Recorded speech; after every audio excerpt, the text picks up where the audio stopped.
Rishi Sunak has faced renewed pressure in the last few days after it was announced that to deal with the massive asylum backlog, the Home Office launched a streamlined system that will see migrants granted refugee status on the basis of a questionnaire. Business executive Karren Brady has said she thought the idea of shortening the backlog was great news. However, she slammed the dreadful questionnaire that allows migrants to stay in the UK. In December, Mr. Sunak said he would clear the asylum backlog by the end of 2023. His promise to clear the backlog by the end of this year means that Home Office staff have 10 months to clear 92,601 initial asylum claims which were in the system at the end of last June. Some 12,000 awaiting decisions, from Syria, Libya, Afghanistan, and Yemen, will be among 92,000 to be processed by the end of the year.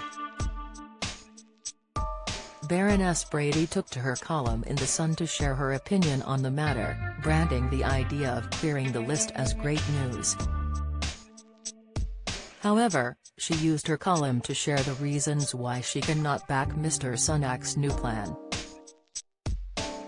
She wrote, "I think it is dreadful that migrants will basically be able to fill out a form and be allowed to stay in the UK. According to some officials, the vast majority of cases will go ahead without an asylum interview. Others say dropping interviews with asylum seekers indicates the Home Office is prepared to take a bit of a risk in order to get the backlog down. But a bit of a risk is absolutely terrifying, and I am not surprised that it has been dubbed by some as an amnesty in all but name." Baroness Brady then said that the government can't ignore that a number of cases of asylum seekers from the countries listed have committed serious crimes in the UK. She then listed Lawan Jean Abdulrahim Zai, who posed as a 14-year-old boy to gain entry into the UK. Baroness Brady then claimed that if the Home Office is going to use a questionnaire, the questions need to be blunt, as it is terrifyingly putting complete trust in the form. She ended the column, "We are a country already overwhelmed as it is by UK citizens who are vulnerable and homeless. We have a cost of living crisis. We have food shortages and we can't even see a GP. Forget trying to see a dentist. So the answer is not waving people through to cut waiting lists, but trying to make sure that those who do come in have a right to be here. And to do that, face-to-face questions are needed. Not just a simple questionnaire. The questionnaires will initially be sent to older asylum claims from the nations of Afghanistan, Eritrea, Libya, Syria, and Yemen, countries where 90% or more of claims are granted."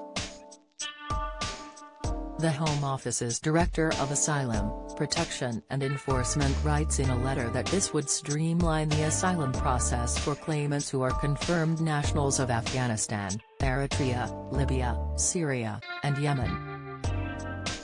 However, the letter warns, should claimants approach organizations that help asylum seekers for assistance, we would be very grateful if you can continue the work you do with asylum seekers in the UK by supporting them with this questionnaire. 20 working days will be provided for claimants to return this questionnaire. A failure to return the questionnaire without reasonable explanation may result in an individual's asylum claim being withdrawn in line with the published policy on withdrawing asylum claim.